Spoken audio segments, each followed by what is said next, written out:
الرحمن الرحيم. السلام عليكم ورحمة الله وبركاته.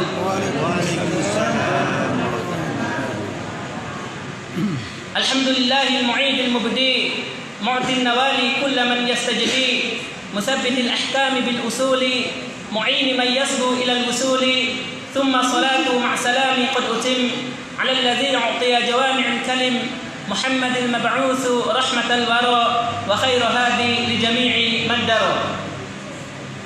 الحمد لله الذي هدانا لهذا وما كنا لنهتدي لولا أن هدانا الله من يهده الله فلا مضل له ومن يضلل فلا هادي له.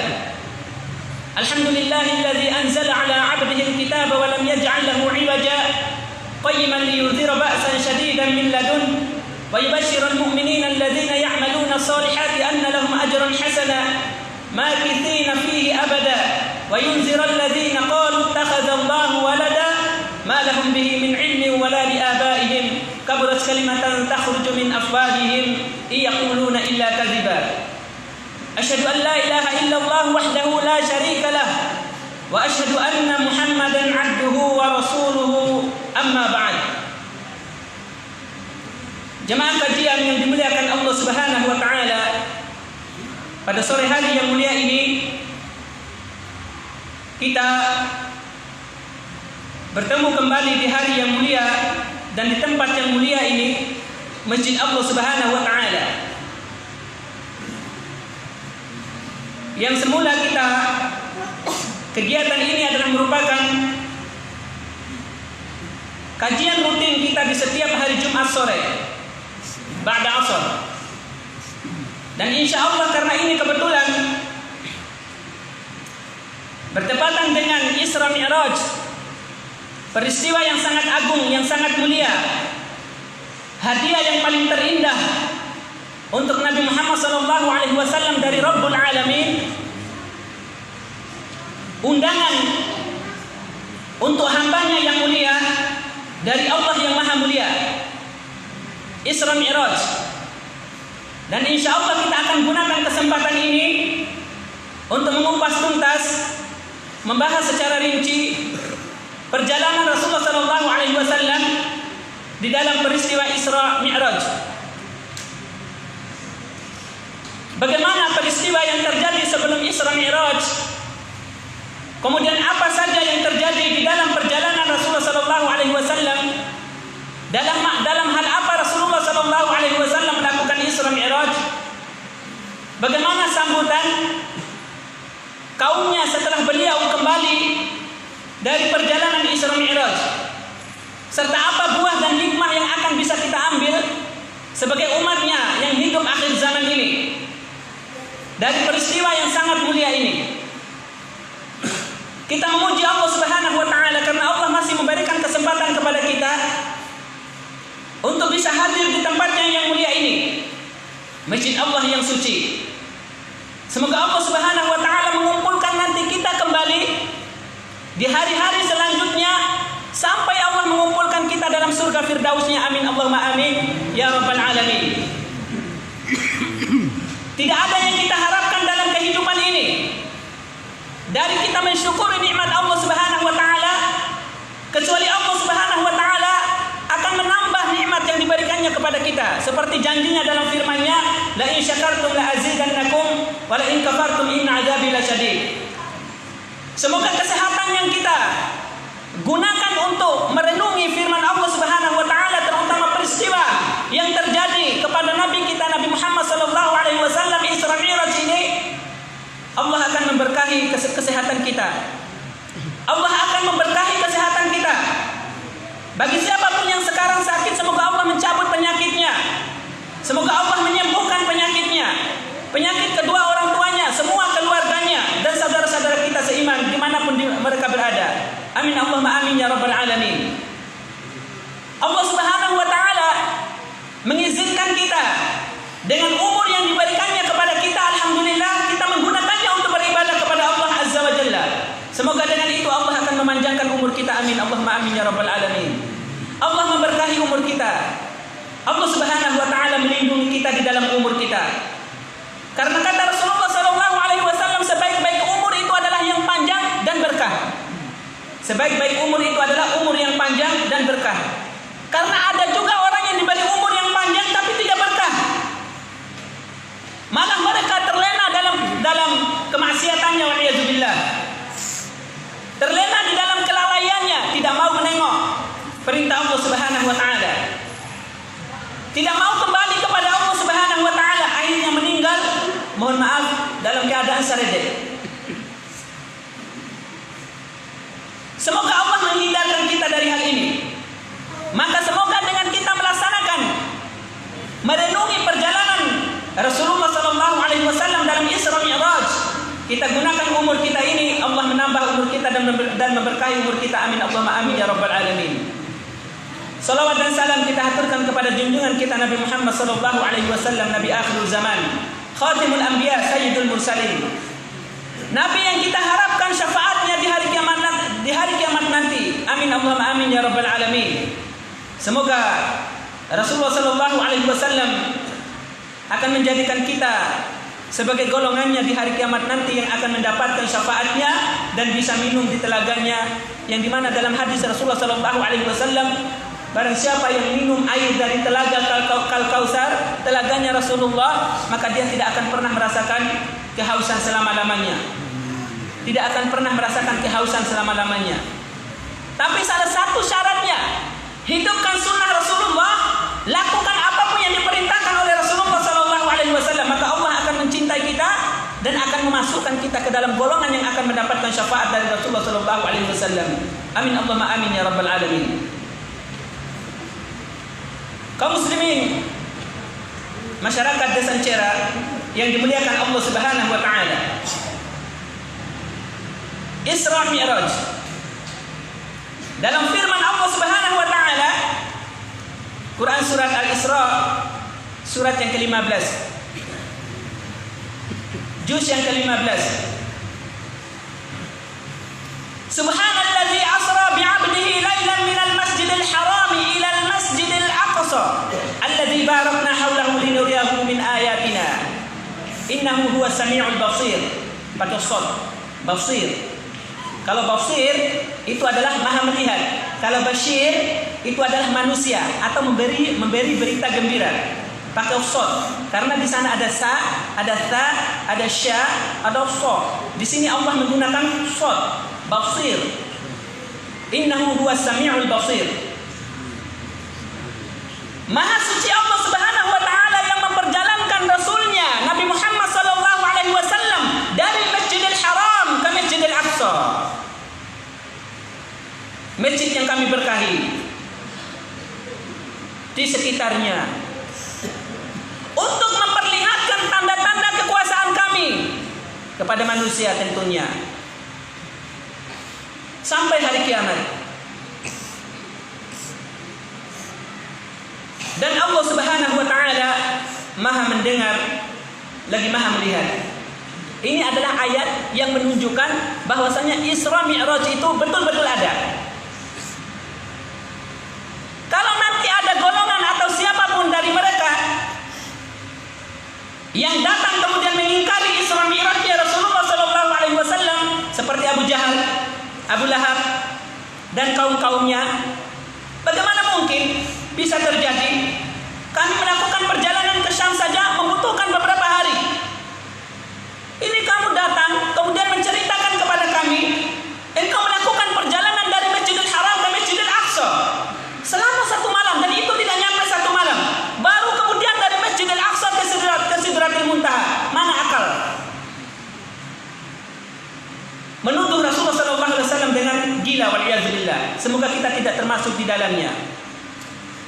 Dengan ayat Allah Subhanahu wa taala yang kami sampaikan tadi, Quran surat Al-Isra ayat 1, maka itu menambah keyakinan kita kepada Allah Subhanahu wa taala, menambah keyakinan kita kepada Allah Azza wa Jalla bahwasanya Allah itu Maha Kuasa atas segala sesuatu. Apabila Allah mau terhadap sesuatu, Allah tinggal mengatakan kun fayakun, jadilah apapun yang terjadi. Dan semua itu kita akan ungkap kebenaran perjalanan Rasulullah sallallahu alaihi wasallam selama perjalanannya Isra Mi'raj. Dalam firman Allah Subhanahu wa taala yang lain, Quran surat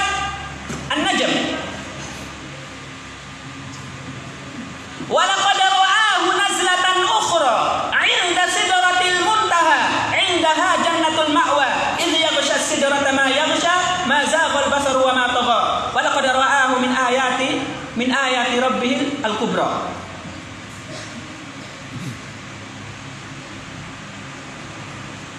Dan kami telah memperlihatkan kepada Rasulullah sallallahu alaihi wasallam itu pemandangan yang lain. Di mana itu? Bukan pemandangan di dunia, di langit. Selama perjalanannya dari langit pertama, langit kedua, 3, 4, 5, 6, 7 sampai ke Sidratul Muntaha, diperlihatkan kekuasaan oleh Allah Subhanahu wa taala, kekuasaannya. Dan posisi Allah Subhanahu wa taala itu adalah dekat dengan surga. Dan semua yang dilakukan oleh Rasulullah sallallahu alaihi wasallam adalah pasti. Kemudian kita akan masuk ke dalam cerita yang dilukiskan oleh Ats-Tsauban dalam kitab Sahih Muslim tentang perjalanan Rasulullah sallallahu alaihi wasallam. Lembaga Kaso akan menyampaikan setahap demi tahap, baru kemudian kita akan ambil pelajaran dari setiap kejadian yang dilihat oleh Rasulullah. Awal mulanya adalah Rasulullah sallallahu alaihi wasallam didatangi oleh malaikat Jibril. Dengan sebuah kendaraan yang namanya Buraq. Antara Bughal dan Khimar. Bukan Bughal, bukan Khimar, bukan kuda, bukan keledai, tapi Buraq. Yang dalam hadis dikatakan oleh Rasulullah sallallahu alaihi wasallam, perjalanan Buraq itu satu langkahnya adalah sepanjang mata memandang. Insyaallah bahasa bahasa Indonesia. Sepanjang mata memandang. Begitulah satu langkah kendaraan yang dikendarai oleh Rasulullah sallallahu alaihi wasallam dan malaikat Jibril di dalam melakukan Isra Mi'raj. Setelah sampai di Masjidil Haram, di Masjidil Aqsa, Rasulullah sallallahu alaihi wasallam mengikat kendaraannya di pohon, yang dimana di situ diikat juga kendaraan para nabi yang lain. Karena ternyata Masya Allah, Allah Subhanahu wa taala telah mempersiapkan para nabinya untuk menyambut Rasulullah sallallahu alaihi wasallam di Masjidil Aqsa, dan di situ beliau masuk ke dalam Masjidil Aqsa dan melaksanakan sholat 2 rakaat, dan Rasulullah yang menjadi imamnya. Para nabi adalah menjadi makmumnya. Itu menunjukkan Rasulullah itu paling mulia daripada nabi-nabi yang lain. Sekalipun dalam hadis Rasulullah sallallahu alaihi wasallam beliau pernah mengatakan, jangan pernah engkau memuliakan aku daripada nabi-nabi yang lain. Tapi semua dalil menunjukkan Rasulullah paling mulia. Adapun perkataannya tadi, jangan muliakan aku dibandingkan para nabi yang lain, adalah bentuk ketawaduan Rasulullah sallallahu alaihi wasallam.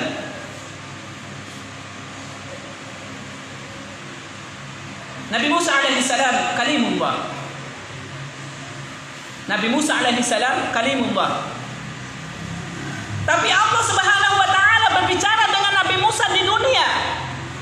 Sedangkan Rasulullah sallallahu alaihi wasallam berbicara dengan Allah di atas arsy-Nya, di tempat bersemayamnya. Nabi Ibrahim alaihi salam adalah khalilullah, orang yang paling disayang oleh Allah Subhanahu wa taala.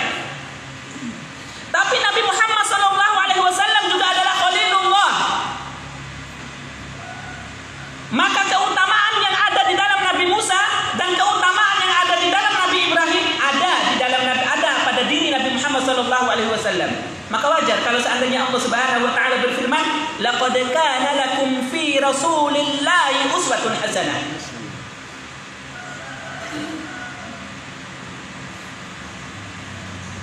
Rasulullah sallallahu alaihi wasallam adalah suri tauladan bagi manusia sampai hari kiamat. Sedangkan para nabi yang lain adalah suri tauladan untuk umatnya saja. Itu perbedaannya. Maka kita tidak boleh bersandar kepada syariatnya Nabi Musa, tidak boleh bersandar kepada syariatnya Nabi Ibrahim atau Nabi Isa, harus bersandar kepada syariat yang dibawa oleh Nabi Muhammad SAW. Kalau para nabi yang lain diutus hanya untuk umatnya saja. Nabi Muhammad diutus untuk seluruh semesta alam, manusia seluruh semesta alam. Kemudian Rasulullah SAW setelah melaksanakan sholat 2 rakaat keluar dari masjid. Datang malaikat Jibril dengan 2 gelas. Gelas yang pertama isinya khamar, gelas yang kedua isinya susu. Kemudian Rasulullah disuruh untuk memilih dan Rasulullah memilih susu. Kata malaikat Jibril, sesungguhnya engkau telah memilih fitrah, kesucian. Lembaga Kasu akan menjelaskan tentang masalah khamar ini di akhir.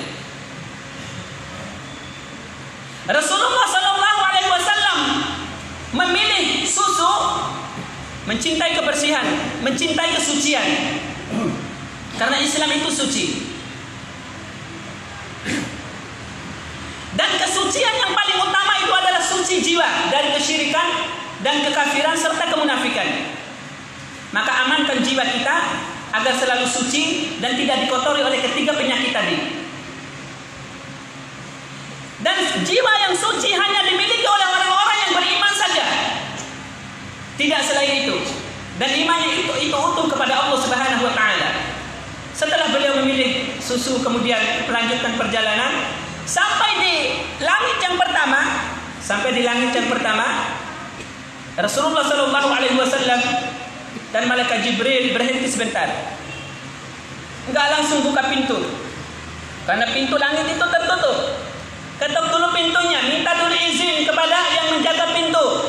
Kemudian ditanya oleh penjaga pintu langit pertama, siapa yang kau? Man anta? Jibril. Wa man ma'ak? Muhammad sallallahu alaihi wasallam. Hal bu'itsa fi? Apakah dia sudah diutus di dalamnya? Qala bu'itsa fi. Iya, sudah diutus. Maksudnya adalah, apakah diundang oleh Allah Subhanahu wa taala? Iya, beliau diundang oleh Allah Subhanahu wa taala, baru dibukakan pintu. Ini pelajaran bagi kita, wahai kaum muslimin yang dirahmati Allah Subhanahu wa taala. Lu saja umat dau ana lulalo. Kone henggan cai awal pada henggan cai. Toktewa pun cai, rahawa izin, wa awa salam. Kalau sudah ada sahutan, dijawab salam kita, diberi izin, baru masuk. Dan tidak boleh kita melampaui batas. Tidak boleh melampaui batas sampai langsung lugu lalu dari kamar maru ke dau. Atau langsung lugu lalu ringan. Kemudian hingga meroana, teling tewe au isina. Semuanya bertemu pongina. Au ngahakaina. Boto atas toi pongina. Jangan seperti itu, karena itu adalah termasuk, mohon maaf, sifat jahiliyah.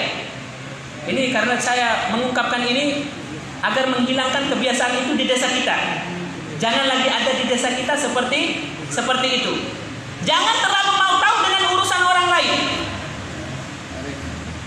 Cukup apa kebutuhan kita terhadap rumah itu?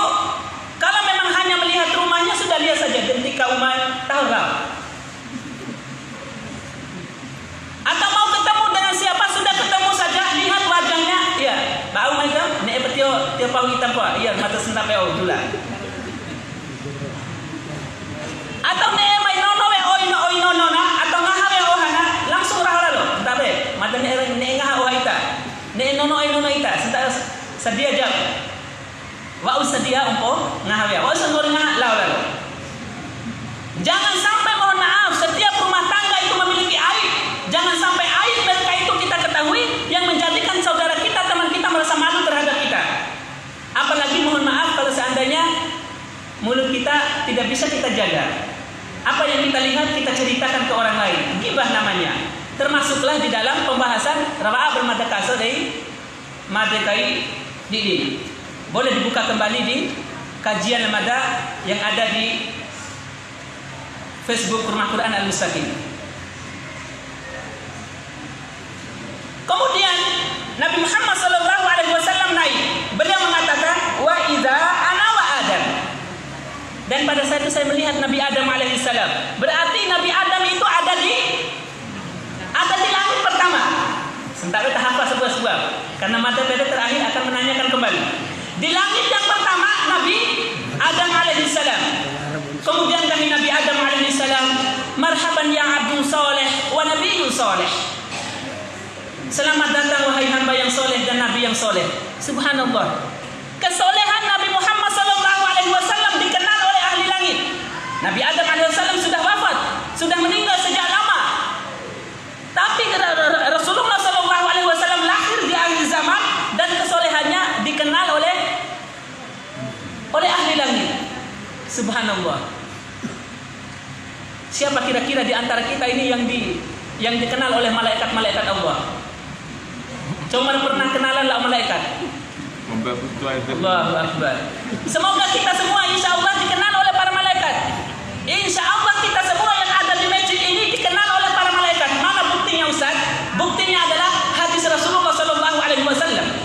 Barang siapa yang berkumpul di rumahnya Allah Subhanahu Wa Taala untuk membaca ayat-ayat Allah, mempelajari ayat-ayat Allah, mengkaji ayat-ayat Allah, maka dari rumah Allah Subhanahu Wa Taala akan memberikan 4 kemuliaan. Yaitu diturunkan kepadanya rahmat 1, yang kedua diturunkan ketenangan jiwa, kemudian yang ketiga adalah diangkat derajatnya, dinaungi oleh para malaikat, kemudian yang keempat akan dibanggakan oleh Allah Subhanahu Wa Taala di hadapan para malaikat. Kalau kita baca hadis itu seakan saya selalu membayangkan, ya Allah, semoga dengan keyakinan dalam hadis Rasulullah SAW, hadisnya sahih, membayangkan bagaimana Allah Subhanahu Wa Taala sekarang sedang mempromosikan kita di hadapan para malaikat. Coba lihat, manusia yang kalian dulu itu kalian berat untuk saya harus menciptakannya, karena kalian mengatakan manusia itu tugasnya hanya untuk safkud dima, menumpahkan darah, hanya saling membunuh, hanya saling berperang saja. Sekarang mereka sedang berkumpul di rumahku untuk memuliakanku, untuk mensucikanku, untuk beribadah kepadaku, sujud kepadaku, melakukan ketaatan kepadaku. Subhanallah. Insya Allah, yakinlah, semoga Allah Subhanahu Wa Taala memasukkan kita ke dalam golongan orang-orang yang akan dibanggakannya di hadapan para malaikat. Amin Allahumma amin ya rabbal alamin. Tapi bagaimanapun juga posisi itu tidak akan pernah mampu untuk kita tandingi posisi Rasulullah SAW. Rasulullah jauh lebih mulia dari siapapun. Kemudian Rasulullah melanjutkan perjalanannya di langit yang kedua, melakukan hal yang sama. Ketok pintu dulu, kemudian minta izin, ditanya, man anta? Ana Jibril. Wa man ma'aka? Ana Muhammad. Hal bu'itsa lahu hal bu'itsa fihi? Na'am bu'itsa fihi. Kemudian dibukakan pintu, kemudian naik, ditanyakan kembali.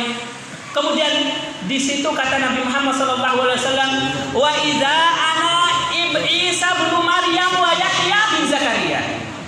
Wa Yahya bin Zakaria, ada dua nabi yang ada di langit yang kedua. Yang pertama tadi Isa ibnu Maryam, yang kedua Nabi Yahya bin Zakaria. Kemudian di langit yang ketiga mereka berdua juga mengatakan tadi, marhaban ya abdun soleh wa nabiyyun soleh. Di langit yang ketiga, Rasulullah SAW bertemu dengan Nabi Yusuf. Di langit yang keempat bertemu dengan Nabi Idris. Di langit yang kelima bertemu dengan Di langit yang kelima, Rasulullah SAW bertemu dengan Nabi Harun. Kemudian di langit yang keenam bertemu dengan Nabi Musa. Di langit yang ketujuh bertemu dengan Khalilullah Nabi Ibrahim alaihissalam, bapaknya para nabi. Itu di langit yang ketujuh. Setelah di langit yang ketujuh, Rasulullah melakukan perjalanan dari Masjidil Haram ke Masjidil Aqsa. Masjidil Aqsa ke langit yang ketujuh itu bersama malaikat Jibril. Tapi ternyata di langit yang ketujuh malaikat Jibril tidak bisa ikut.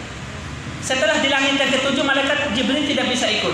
Rasulullah dibukakan pintunya, pintu langit yang ketujuh, yang di atasnya langit yang ketujuh berarti naik ke Sidratul Muntaha. Baru kemudian disitulah Rasulullah SAW bertemu dengan Allah Subhanahu Wa Taala. Bertemu dengan Allah Subhanahu Wa Taala. Kemudian kata Rasulullah SAW, saya melihat, saya diperlihatkan ada 70.000 malaikat yang masuk ke Baitul Izzah setiap hari. 70.000. Angka-angka itu tolong diingat. Yang khususnya yang jurusan matematika ini. Ya, yang sudah terbiasa dengan angka. Setiap hari para malaikat Allah Subhanahu wa taala masuk di Baitul Izzah. Di Baitul Izzah di atas langit yang ke-7, 70.000 malaikat dan tidak pernah keluar. Jadi lu 70.000 malaikat dewa di pernah losa-losa balik. Berarti naik balik ke mai balik ke lain balik 70.000 lagi. Besoknya begitu lagi. Kalau kita sekarang hitung pakai kalkulator mana enggak akan ada yang bisa menghitungnya. Sudah berapa lama perjalanan Isra Mi'raj Rasulullah sampai dengan hari ini, sudah berapa kira-kira? Allahu Akbar, sudah kurang lebih 14 abad yang lalu. Di sini hikmahnya luar biasa. Agar kita sebagai manusia tidak sombong. Allah Subhanahu wa taala menciptakan makhluknya di bumi dan di langit ini bukan hanya manusia saja, tapi juga di sana ada makhluk lain yang disebut dengan malaikat. Yang dikatakan dalam Al-Quran, malaikat itu memiliki ciri-ciri la ya'suna ma amarahum wa yaf'aluna ma yu'marun. Itu sifat malaikat. Tidak pernah bermaksiat kepada perintah Allah Subhanahu wa taala. Malaikat lagi aja pun Nabi Muhammad kan. Kau kan mai take, mai terima perintah sembeah. Ane panah rumah, semporo madam ngahawau bisa kan itu. Ane panah rumah, madam doho semporo. Ane panah rumah, peawau, naiswa atau punya air. Tidak ada. Para malaikat tidak pernah melakukan itu. Langsung mereka mengatakan sami'tu wa ata'tu. Na'am ya Allah. Langsung melaksanakan pada saat itu juga. Pada saat itu juga. Sama dengan ketika langit dan bumi. Matahari ini ternyata kalau mutar sama juga dengan bulan. Wasyamsu tajri limustaqarrin laha dzalika taqdirul azizil alim. Wal qamar qaddarnahu manazila hatta 'ada kal urjunil qadim. La syamsu yanbaghi laha wa la tudrikal qamar wa la laylu sabiqun nahar wa kullun fi falakin yasbahun. Ini adalah makhluk-makhluk Allah yang diciptakan oleh Allah Subhanahu wa taala. Di sana ada matahari, di sana ada bulan, di sana ada bintang. Di sana ada dunia, ada bumi. Ternyata ketika mutar itu, kata Rasulullah sallallahu alaihi wasallam dalam hadisnya, namai datang dari rumah Allah Subhanahu wa taala setak beta rumah mata orang mau diputar ku ainan akhir. Garin dia seputar wali. Sampai kau ke benahu dega. Dede wali mai wali ka. Matahari tidak pernah bermaksiat kepada Allah Subhanahu wa taala. Begitupun bumi, begitupun bulan, matahari, kemudian bintang-bintang dan planet-planet lainnya. Lalu kenapa kita sebagai manusia selalu abai, lalai terhadap perintah Allah Subhanahu wa taala? Wa jelas dari tarinya bara. Ampun debah. Semporo wali. Orang kalau sudah azan itu biasanya paling lambat 15 menit. Tidak akan menunggu kita. Maka kitalah yang seharusnya datang terlebih dahulu agar kita bisa bersama kaum muslimin dan melaksanakan sholat di sini. Ayo kita contohi sifatnya para malaikat yang ada di langit yang kita jelaskan tadi agar kita semua menjadi orang-orang yang taat kepada Allah Subhanahu wa taala. Kemudian setelah itu Rasulullah sallallahu alaihi wasallam diperintahkan untuk melaksanakan sholat 50 kali. Ladulan. Pas ketemu dengan Nabi Musa alaihi salam, berarti di langit yang keberapa? 6. Langit yang ke-6. Bertemu dengan Nabi Musa alaihi salam. Kata Nabi Musa, wahai Muhammad sallallahu alaihi wasallam, apa yang engkau terima dari Rabbmu? Perkara apa yang engkau bawa wahai Nabi Muhammad sallallahu alaihi wasallam? Beliau menjawab, salat 50 kali sehari semalam. Wahai Nabi Muhammad, sesungguhnya saya menyampaikan perintah Rabbku kepada kaumku, mereka sangat berat melaksanakannya. Maka mintalah kamu keringanan kepada Rabbmu. Akhirnya Rasulullah SAW mengikuti saran Nabi Musa dan kembali kepada Rabbnya meminta keringanan. Sentape terumai, kau minum botol lalu 50 kali akhirnya dirubah umatku. Kemudian gahi Allah Subhanahu wa taala garan dede senang kekurau yang 5 kali. Dak digai 45. Londo walina ketemu lagi dengan Nabi Musa. Kemudian Nabi Musa lagi bertanya lagi. Kemudian dijawab oleh Nabi Muhammad SAW. Disuruh lagi kembali minta keringanan. sampai akhirnya Allah Subhanahu wa taala memerintahkan 5 kali sehari semalam. Seharusnya dai bersyukur.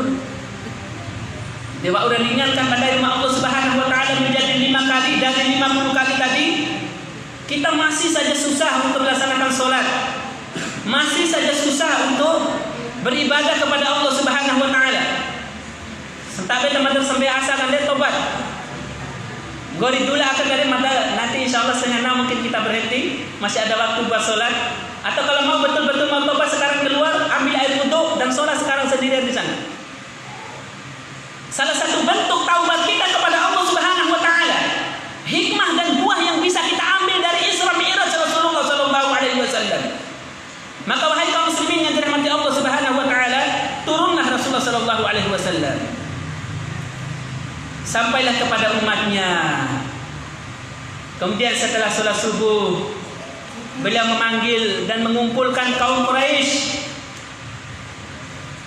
orang-orang Arab pada saat itu, terutama keluarga-keluarga besarnya. Dikhabarkan tentang perjalanannya semalam. Wajar tidak ada yang menerima, tidak ada yang, karena tidak masuk akal perjalanan ke Mekah. Mekah ke Madinah saja itu 4 jam kalau pakai mobil. 4 jam kalau pakai mobil. Sama dengan perjalanan ke Madinah dari Jeddah ke Madinah. Dari Jeddah ke Makkah, Makkah ke Madinah, Madinah ke Jeddah, itu kalau mutar itu karena itu segitiga. Perjalanannya ditempuh kurang lebih 4 jam sampai 4,5 jam. Itu pakai mobil. Dan perbandingan yang dibawakan oleh kafir Quraisy adalah perjalanan ke Syam. Bagaimana itu? Perjalanan ditempuh dalam sehari, tidak cukup dalam semalam. Tidak mungkin, itu mustahil. Kamu pasti berbohong, kamu pasti berdusta, atau kamu orang gila. Subhanallah. Semua tuduhan-tuduhan diberikan kepada Nabi Muhammad SAW. Dipanggil Abu Quhafah. Abu Quhafah, apakah engkau percaya dengan saudaramu ini? Coba lihat, dengarkan apa yang diceritakannya. Masa dia katanya menceritakan kepada kita bahwasanya telah melakukan perjalanan dari Masjidil Haram ke Masjidil Aqsa, dari Masjidil Aqsa ke Sidratul Muntaha, tidak dalam waktu semalam saja. Kemudian kata Rasulullah SAW, wahai Abu Hakam, sesungguhnya engkau Abu Jahal. Saat itulah Abu Jahal itu dikenal dengan Abu Jahalnya sampai sekarang dan sampai hari kiamat. Nama aslinya adalah Umar bin Hisham. Makanya dalam salah satu doa Rasulullah itu, ya Allah, muliakanlah Islam ini dengan salah satu dari 2 Umar bin Khattab atau Umar bin Hisham. Umar bin Hisham inilah Abu Jahal. Lakopnya atau pepanggilannya adalah Abul Hakam, orang yang paling bijaksana. Tapi setelah mengingkari perbuatan Rasulullah SAW dalam hal Isra Mi'raj ini, langsung berubah namanya menjadi Abu Jahal. Kemudian Abu Bakar As-Siddiq radhiyallahu an, beliau adalah panggilannya Abu Quhafah. Kemudian dijawab oleh Abu Bakar As-Siddiq radhiyallahu an, wallahi, demi Allah, kalau seandainya Rasulullah SAW menyampaikan sesuatu yang lebih mustahil daripada ini, saya akan mempercayainya. Saya tidak akan mendustakannya. Maka pada saat itu Abu Bakar disebut dengan As-Siddiq, orang yang membenarkan. Sudah kita pahami latar belakang kenapa Abu Bakar dinamakan Abu Bakar As-Siddiq, kenapa dinamakan Abu Jahal, karena peristiwa ini. Dan Masya Allah, peristiwa Isra Mi'raj ini adalah membedakan antara orang kafir dengan orang Islam, membedakan antara orang yang yakin dengan orang yang ragu. Maka oleh karena itulah jangan menjadi pengikutnya Abu Jahal, jadilah pengikutnya Rasulullah, jadilah pengikutnya Abu Bakar As-Siddiq radhiyallahu anhu yang membenarkan semua apa yang disampaikan oleh Rasulullah sallallahu alaihi wasallam, karena memang benar bahwasanya Rasulullah sallallahu alaihi wasallam tidak pernah berdusta. Dalam firman Allah Subhanahu wa taala dikatakan, "Wa ma yantiqu 'anil hawa in huwa illa wahyun yuha." Dan tidaklah Rasulullah sallallahu alaihi wasallam itu mengungkapkan sesuatu yang berdusta atau berdasarkan hawa nafsunya. La wallahi kalla abadan. Akan tetapi yang disampaikan oleh Rasulullah, yang diungkapkan oleh Rasulullah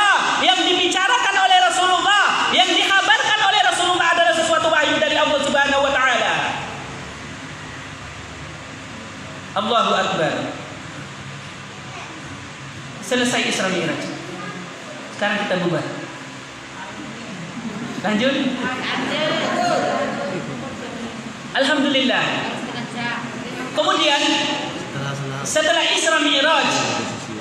Isra Mi'raj diceritakan,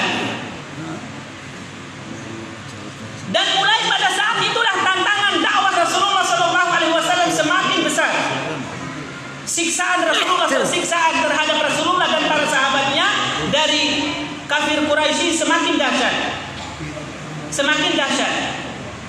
Karena kejadian ini adalah di bulan Rajab, tanggal 27 Rajab tahun 10 kenabian. Tahun 10 kenabian. Akhwali yang perlu dicatat bagi yang mau guru matematika, guru yang lain juga boleh. Tanggal 27 Rajab tahun 10 kenabian. Nanti kalau ditanya oleh anak murid sentabe ibu guru, punya Aisyah terjadi Isra Mi'raj an panas sepor. Hingga kenari untuk Insyaallah. Tio HP kenari story. Jangan lagi, ayo dihafal sekarang. Lembaga Kasar sudah menyampaikan bahwasanya Isra Mi'raj itu terjadi pada tanggal 27 Rajab tahun 10 kenabian. Sedangkan Rasulullah SAW melaksanakan hijrah adalah tahun ke-13 kenabian, karena 13 tahun dakwahnya di Mekkah. Kemudian 10 tahun dakwahnya di Madinah. Jumlah dakwah Rasulullah SAW 23 tahun. 23 tahun beliau berdakwah, Masya Allah. Mulai pada saat itulah Rasulullah SAW melihat kejadian demi kejadian, siksa demi siksaan terhadap para sahabatnya, sampai para sahabatnya mengeluhkan kepada Rasulullah SAW. Akhirnya Rasulullah SAW tidak tega melihat para sahabatnya, kemudian menyuruhnya untuk melakukan hijrah ke Habasyah. Itu hijrah pertama, hijrah ke Habasyah. Termasuk anak kandung Rasulullah saat itu masih diperistrikan oleh Utsman bin Affan radhiyallahu anhu. 2 kali para sahabat melakukan hijrah ke Habasyah. Mailal Haba, bahasanya Abu Jahal, Abu Lahab, semua tokoh-tokoh Quraisy itu baru terima Islam, baru mau syariat Islam. Hanya bahagia mereka. Ketika pulang dan sampai di Mekah, ternyata mereka belum masuk Islam. Rongga tahan agama Mekah langsung diambil, ditarik, dibawa ke rumah mereka masing-masing, kemudian diikat kakinya, kemudian diikat tangannya. Rantai lalu, lalu. Para sahabat merdula ke Habasyah dari hijrah karena diperintahkan oleh Rasulullah SAW. Subhanallah. Kemudian terjadi lagi dakwah atau hijrah yang kedua ke Habasyah. Baru setelah itu hijrah ke Madinah Al-Munawwarah. Rasulullah SAW dengan tantangan yang sangat luar biasa di dalam dakwahnya, beliau tidak pernah mengeluh, hanya berdoa dan tawakal kepada Allah Subhanahu wa taala saja. Karena memang Allah Subhanahu wa taala akan menjaga nabinya. Karena Nabi Muhammad SAW lah yang akan menegakkan kebenaran dan keadilan di permukaan bumi ini, dan alhamdulillah itu terjadi. Tapi orang-orang Quraisy ini sampai kehabisan akal. Gimana caranya ini untuk memberhentikan Rasulullah SAW ini, memberhentikan Muhammad dari dakwahnya ini? Kok semakin hari semakin banyak saja yang masuk Islam nih? Kalau gitu kita bunuh dia. Hanya para pemuda Quraisy mereka berkumpul di malam itu. Siapa-siapa nanti yang akan datangi rumah Rasulullah, kemudian masuk, kemudian menusuk atau membunuh Rasulullah. Dan alhamdulillah datang malaikat Jibril memberitahukan tentang makar yang dilakukan oleh umatnya kepada Rasulullah SAW. Kemudian Rasulullah memanggil Abu Bakar untuk diajak pergi hijrah. Memanggil Abu Bakar untuk pergi hijrah. Dan menyuruh Ali bin Abi Thalib untuk tidur di kasurnya, kemudian pakai selimut. Ketika musuh-musuh itu datang, buka rumah dan membuka selimut, ternyata didapatnya adalah bukan Rasulullah, akan tetapi Ali bin Abi Thalib. Yang kemudian Ali bin Abi Thalib ini menjadi menantu Rasulullah SAW karena dinikahkan dengan Fatimah Az-Zahra. Inilah yang terjadi, wahai kaum muslimin yang dirahmati Allah Subhanahu wa taala. Maka hikmah dari semua ini adalah hikmah dari semua ini yang pertama, Isra Mi'raj adalah merupakan hadiah untuk Rasulullah dari Allah Subhanahu wa taala. Bagaimana bentuk hadiah untuk Rasulullahnya? Karena pada saat itu Rasulullah baru saja ditinggal mati oleh pamannya. Kemudian beberapa bulan setelah itu istrinya yang tercinta yaitu Khadijah radhiyallahu anha meninggal lagi. Dua orang yang selalu membela, yang selalu menolong Rasulullah sallallahu alaihi wasallam di dalam berdakwah meninggal dunia. Makanya senang orang-orang kafir. Lihat kamu Muhammad, tidak ada lagi yang membela kamu. Sekarang semau kami. Kejadian untuk mau membunuh Rasulullah sallallahu alaihi wasallam adalah setelah pamannya meninggal. Sebelum pamannya meninggal tidak ada yang berani untuk berpikir membunuh Rasulullah sallallahu alaihi wasallam. Karena alhamdulillah pengaruh Abu Thalib sangat luar biasa sekali di kalangannya. Pengaruh Abu Thalib sangat luar biasa sekali. Dan alhamdulillahirabbil alamin, atas izin Allah Subhanahu wa taala, Allah Subhanahu wa taala menghibur nabinya di dalam kesedihannya itu untuk dibawa jalan-jalan ke langit, sekaligus menerima perintah salat. Ini adalah merupakan hadiah Allah untuk Nabi Muhammad sallallahu alaihi wasallam. Lalu sekarang kita mau hadiah apa ini kita dari Allah ini? Kira-kira mau minta hadiah apa dari Allah? Mau minta apa kira-kira? Yang pertama husnul khatimah dulu. Ya, husnul khatimah. Tapi husnul khatimah itu tidak akan dapat. Kita tidak akan dapat kalau kita tidak memenuhi syaratnya. Dia punya seperti kawara, mata kasut contohnya memberikan pertanyaan. Luas jawab, saya akan kasih hadiah. Berarti kalau nggak bisa jawab, nggak dapat hadiah. Kalau tidak ada ibadahnya di dalam kehidupan dari akhir, kita tidak akan mungkin untuk mendapatkan husnul khatimah. Kalau kita tidak mati dalam keadaan husnul khatimah, lalu dalam hal apa kalau gitu? Su'ul khatimah. Kalau kita husnul khatimah, maka insya Allah akan bahagia kehidupan kita dalam kubur sampai nanti dibangkitkan dan kita akan ujungnya dimasukkan ke dalam surga Allah Subhanahu wa taala. Kalau sebaliknya yaitu su'ul khatimah, maka dari Allah Subhanahu wa taala akan mencabut nyawa kita dengan cabutan yang sangat keras. Kemudian sakitnya luar biasa sekali, akan disusahkan di dalam meninggal. Kemudian akan seperti yang disampaikan kemarin, akan dijadikan ketika sakaratul maut itu kita akan kehausan, kelaparan, rasa sakit yang amat luar biasa. Kita langsung lupa segala-galanya. Allahu Akbar. Sentak beda. Kalau seandainya daita, mohon maaf, tiba-tiba ada musuh yang sangat luar biasa sekali. Tiba-tiba ada musuh yang datang. Apa kira-kira respon kita? Kita kaget. Kagetnya luar biasa. Atau musibah yang datang menimpa kita tiba-tiba, terbakar rumah kita misalnya, bora akal lo, tahu ni karang, orang nefa ausra, kebekin daya kepan dari kawara. Sama juga dengan ketika nanti sakaratul maut tiba-tiba lupa. Bahkan untuk mengucapkan la ilaha illallah saja itu sangat susah. Kecuali bagi orang yang terbiasa zikir, yang terbiasa sholat, yang terbiasa ngomongnya terjaga, ucapan yang ngalir dari lisannya itu hanya zikir dan doa, dan tidak pernah menyakiti hati siapapun, tidak pernah ghibah, tidak pernah fitnah, tidak pernah menyebarkan aib orang lain, tidak pernah membicarakan kejelekan orang lain. Dia akan selalu memuji siapapun, dia menjaga hatinya, dia selalu mengucapkan kalimat la ilaha illallah, dia selalu beristighfar kepada Allah Azza wa Jalla, dia selalu bertaubat kepada Allah Subhanahu wa taala. Maka insya Allah nanti di hari akhirnya, yaitu nanti di hari dicabut oleh Allah Subhanahu wa taala nyawanya, Allah akan meringankan lisannya untuk mengucapkan kalimat la ilaha illallah. Allahu Akbar. Semoga kita mendapatkan hadiah ini dari Allah Subhanahu wa taala.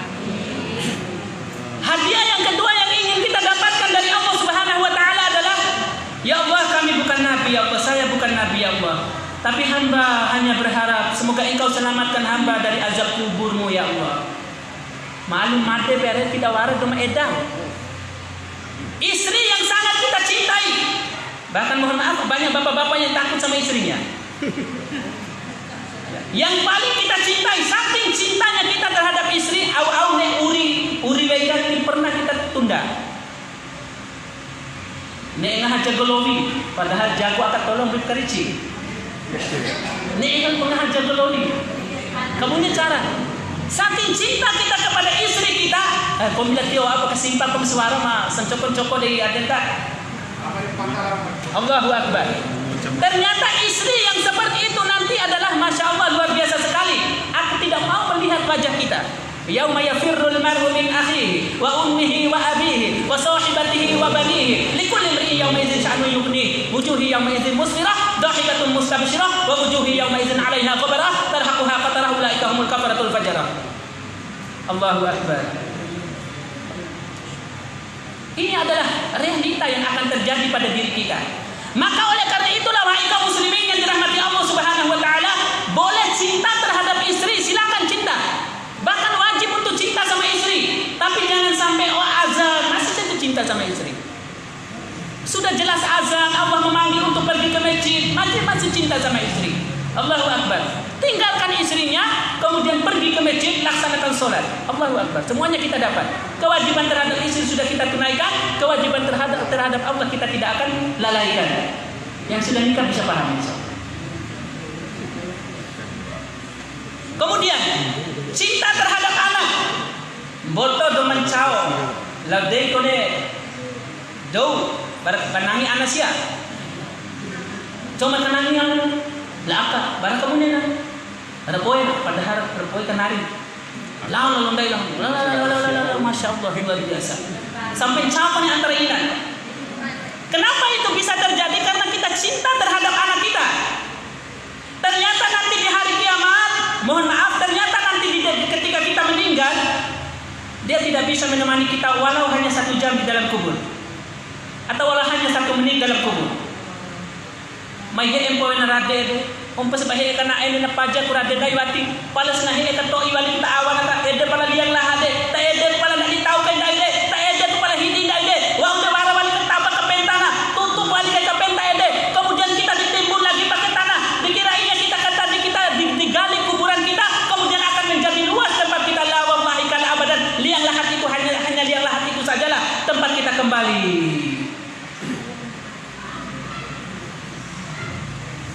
Allahu Akbar. Maka oleh karena itulah minta hadiah kepada Allah Subhanahu wa taala. Ya Allah, mudahkanlah hamba nanti ketika ditanya di dalam kuburan nanti ya Allah. Apabila engkau menanyakan kepada hamba siapa Rabbmu, maka mudahkanlah hamba untuk menjawab Rabbku adalah Allah. Apabila engkau apabila engkau bertanya kepadaku apa agamamu, maka mudahkanlah lisan hamba ya Allah untuk menjawab agamaku adalah Islam. Siapakah laki-laki ini? Maka mudahkanlah aku menjawab ya Allah. Lidah hamba ya Allah, mudahkanlah untuk mengucapkan dia adalah Muhammad, hamba Allah, Rasulullah sallallahu alaihi wasallam. Maka dengan itu kata Rasulullah sallallahu alaihi wasallam, kalau kita bisa menjawab, nanti akan diluaskan kuburan kita 70 kali 70 hasta. Hasta de guru sebulan hasta itu kurang lebih 1 meter. 1 singgulan. Berarti kurang lebih 1 meter. 70 kali 70 meter. Dan luar biasa. Ini segi ini aja udah luas sekali buat kita. Coba umat naik dengan ayatnya. Wati wang di Syafiq. Bagaimana kalau 70 kali 70 meter? Allahu Akbar. Luas, enak hidup kita. Tapi itu ada syaratnya, yaitu baik dulu di dunia. Maka sekarang wahai kaum muslimin yang dirahmati Allah Subhanahu wa taala, melalui Isra Mi'raj yang telah kita lakukan ini, melalui kajian yang mulia ini, main dai sadar jara, ainar lalai, ainar ipine faade, ayo bangkit, bangun, tuuran dai de maru kaile, dai lalai dai, sadar kembali kepada Allah Subhanahu wa taala. Maka insyaallah Allah akan menerima kita, akan mengampuni dosa kita, akan menerima taubat kita. Allah Subhanahu wa taala akan memudahkan kita di dalam melakukan amal yang baik dan akan menjaga kita dari melakukan amal-amal yang buruk. Amin Allahumma amin ya rabbal alamin. Itu kado yang untuk Rasulullah. Dia berarti kalau diperlebar enggak akan selesai.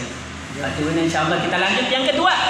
Hikmah yang kedua wahai kaum muslimin yang dirahmati Allah Subhanahu wa taala.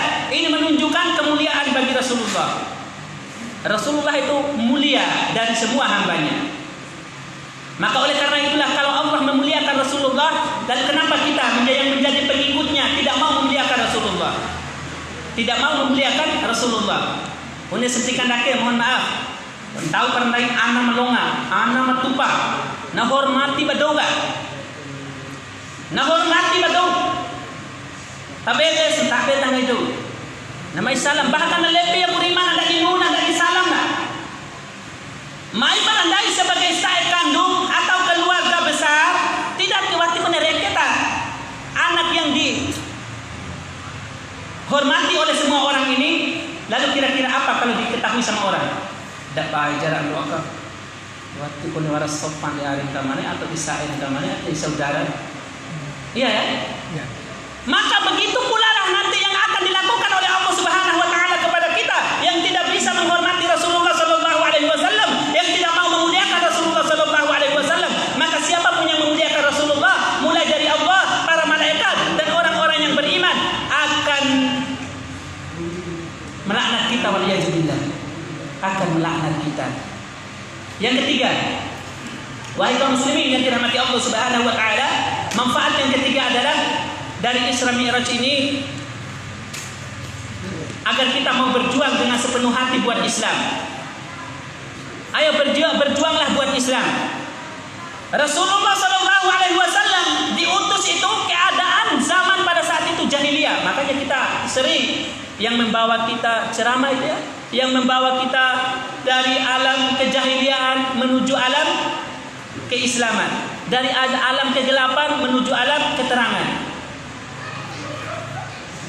Karena begitulah yang dilakukan oleh Rasulullah sallallahu alaihi wasallam. Sekarang apa yang bisa kita lakukan buat Islam? Khadijah radhiyallahu anha telah mengorbankan semua hartanya, semua harta yang dimilikinya untuk dakwah. Dan sentabe mohon maaf, ini juga adalah pelajaran bagi para ibu-ibu.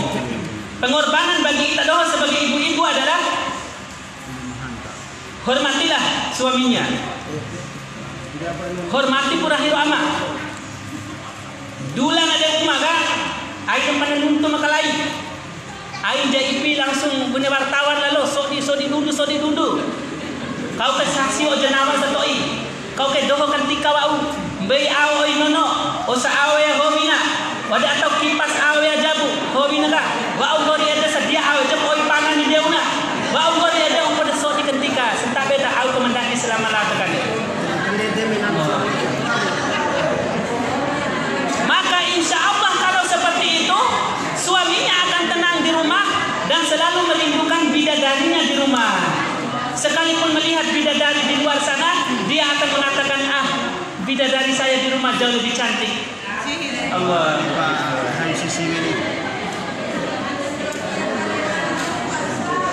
Kemudian kalau suaminya sudah nyaman di rumah, maka dia akan bekerja dengan sekuat tenaganya, dengan seikhlas jiwanya untuk keluarganya, anak dan istrinya. Dan dalam hal itu, insya Allah istri akan menjadi istri yang soleha, anak akan menjadi anak-anak yang soleh dan soleha. Lalu kemudian terbentuklah rumah tangga yang sakinah mawaddah warahmah. Kalau seandainya rumah tangga kita semua seperti itu, maka akan terbentuk yang disebut dengan baldatun thayyibatun wa rabbun ghafur. Allahu akbar. Ayo berjuang buat Islam. Tidak bisa memperbaiki orang, ayo perbaiki diri kita sendiri. Tidak bisa memperbaiki anak orang, ayo kita perbaiki anak kita. Perbaiki anak kita. Kemudian bagi para suami adalah cintailah istrinya dengan cinta 100%. Jangan ada di dalam hati orang-orang yang tidak dihalalkan oleh Allah Subhanahu wa taala. Apalagi sekarang zaman Facebook, zaman WA. Kunci lalu aku HP kan. Pola mencoki dengan pola kasar penefa pun dengan ini. Ternyata di dalamnya tersimpan banyak rahasia. Kalau seandainya kita menjadi suami atau bapak yang tidak bertakwa kepada Allah Subhanahu wa taala, bagaimana kita mengharapkan seorang istri yang bertakwa kepada Allah? Bagaimana kita bisa menciptakan dan mendidik generasi-generasi yang tangguh dan kokoh? Oleh karena itu, ayo yang bisa kita lakukan buat Islam, kita lakukanlah. Dirikan sholat, tunaikan zakat, banyak infak, bermuamalah dengan suami atau istri dengan muamalah yang baik, didik anak-anak kita dengan pendidikan nabawiyah, syariah, islamiyah. Kemudian kita mulai lebarkan dakwah kita. Rojo kenari tetangga kita sembah setakbe sembah serarah. Nayuan kendedewali, ini kendedewali, maka insya Allah kita akan menjadi orang-orang yang beruntung. Bagi para pemerintah, dimanapun kita berada, di desa manapun, dan siapapun yang mendengarkan ceramah kami ini, diberi amanah oleh Allah Subhanahu Wa Taala adalah untuk mengatur bumi ini. Posisinya adalah seperti seorang dari segi tanggung jawab adalah seperti seorang khalifah, memiliki tanggung jawab untuk dan wewenang untuk mengatur segalanya. Kalau seandainya kita bisa mengatur desa kita ini dengan bagus, kemudian semuanya menuju ke masjid Allah Subhanahu Wa Taala, bertakwa kepada Allah Azza wa Jalla, maka insya Allah peraturan itu akan memiliki efek yang baik untuk generasi dan juga masyarakat kita. Contohnya, buatlah peraturan-peraturan bagaimana caranya untuk memulai dan membiasakan para wanita kita, anak-anak perempuan kita untuk berjilbab yang rapi. Karena banyaknya kerusakan, mohon maaf, kerusakan di permukaan bumi ini kebanyakan adalah dikarenakan wanita. Maka oleh karena itulah berpenampilan yang bagus, anak-anak kita jaga, jangan sampai nanti ditanya oleh Allah Subhanahu Wa Taala, kenapa anakmu mengubar aurat, kenapa anakmu tidak mau menutup auratnya. Jangan sampai kita sebagai seorang bapaknya yang kemudian nanti ditanya kita tidak bisa menjawab, kita akan terpeleset dalam neraka Allah Subhanahu Wa Taala. Waliyadzubillah. Lakukanlah apapun yang bisa dilakukan untuk perjuangan Islam ini, untuk kejayaan Islam ini. Bahwa semua wali insyaallah. Rah-rah di rumah, baitul menerima Allah Subhanahu Wa Taala adil tahu hidayah dari Allah Subhanahu Wa Taala, maka insyaallah dengan itu mereka akan berada di jalan yang lurus. Itu hikmah yang keempat. Hikmah yang terakhir adalah generasi kita jaga dengan baik. Karena Rasulullah Sallallahu Alaihi Wasallam ketika hijrah dari Mekah Al-Mukarramah menuju Madinah Al-Munawwarah, ternyata di sana sudah dipersiapkan generasi-generasi yang akan menyambutnya. Makanya banyak pertanyaan. Kenapa Rasulullah SAW berhasil dakwahnya di Madinah dibandingkan di Mekah? Karena pada saat itu ada beberapa orang yang datang ke Rasulullah SAW untuk mengikrarkan syahadatnya. Kemudian mereka berjanji untuk setia terhadap Rasulullah, dan ternyata di sana mereka menjadi orang-orang yang menyebarkan Islam. Sampai pada saat itu dikatakan tidak ada satu rumah pun yang ada di Madinah itu kecuali sudah dimasuki oleh Islam. Maka oleh karena itulah Abdullah bin Sabah, Abdullah bin Salul, bin Ubay bin Salul. Abdullah bin Ubay bin Salul adalah seorang pemimpin kaum munafikin. Saking dia tidak mau disebut sebagai seorang kafir, akhirnya dia terpaksa untuk mengucapkan kalimat syahadat. Tapi dia menjadi orang munafik, mengadu domba kaum muslimin, kemudian menciptakan fitnah-fitnah di kalangan kaum muslimin. Yang intinya, wahai kaum muslimin yang dirahmati Allah Subhanahu Wa Taala, dengan adanya umat dan generasi yang sudah menyambut dakwah kita, maka insya Allah dakwah ini akan semakin jalan. Terakhir pesan kami di dalam masalah kehidupan kita ini, wahai kaum muslimin yang dirahmati Allah Subhanahu Wa Taala, tantangan sangat berat sekali. Apalagi sekarang semakin kesini Indonesia ini semakin kacau. Maka benteng terakhir kita adalah hanya dua. Benteng terakhir kita sekarang hanya dua. Yang pertama adalah masjid, yang kedua pondok-pondok pesantren. Yang pertama adalah masjid, yang kedua adalah pondok-pondok pesantren. Sekarang bagaimana mereka menghilangkan kata agama? Kata agama di dalam pelajaran pendidikan agama. Kemudian mereka akan mulai membuat kerusuhan seperti membuat peraturan khamar dilegalkan. Padahal kata Rasulullah SAW bahwasanya khamar itu adalah ummul fawahish dan ummul kabair, ibunya kejahatan-kejahatan, ibunya dosa-dosa besar. Ibunya dosa-dosa besar. Ada satu kisah di zaman salaf, bahwasanya ada seorang yang mau berzina. Dia ingin berzina. Kemudian ada anak kecil di dalam rumah itu, akhirnya mereka lihat, wah, na eda pada tok ya ke pada lagi. Kemudian caran hadir. Kalau kita bunuh, maka nanti dia akan, atau kita akan ketahuan dan kita akan dipisos. Kalau begitu, kita minum khamar. Akhirnya minum khamar sehingga dia nanti bisa lupa seakan-akan tidak ada orang yang melihatnya.